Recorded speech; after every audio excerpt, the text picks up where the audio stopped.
എല്ലാം ഇത് ഉപയോഗപ്രദമാണ്. ഒരു ഫാം ഹൗസിൽ നിന്നും നേരിട്ട് ലഭിക്കുന്ന ഉൽപ്പന്നങ്ങളാണ് പാല്, മുട്ട, ചാണകം തുടങ്ങിയവ. ഈ പാലിൽ നിന്നും നമുക്ക് വാല്യൂ ആഡഡ് പ്രോഡക്ട്സ് പോലെയുള്ള ഐസ്ക്രീം, പേട, പനീർ എന്നിവ ലഭ്യമാകും. മുട്ടയിലൂടെ നമുക്ക് കേക്ക് പോലുള്ള ഉൽപ്പന്നങ്ങൾ ലഭ്യമാക്കാൻ സാധിക്കും.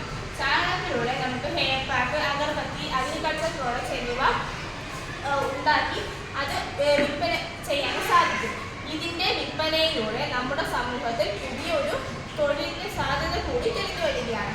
ഇതിൻ്റെ വിൽപ്പന വഴി ഇത് വിൽക്കുന്നവർക്കും ഒരു വരുമാന മാർഗം കൂടി ഇതിൽ നിന്നും ലഭിക്കും. മാത്രമല്ല ഈ വരുമാനം ഫാമേഴ്സിൻ്റെ എംപവർമെൻറ്റ് അതുപോലെ തന്നെ എക്കണോമിക് വാല്യൂ ഉയർത്താനും സഹായിക്കുന്നതാണ്. അതിലൂടെ നമ്മുടെ വ്യാവസായിക മേഖലയുടെ ഉയർച്ചയ്ക്ക് ഇത് കാരണമാകും. അതുകൂടാതെ ഫാം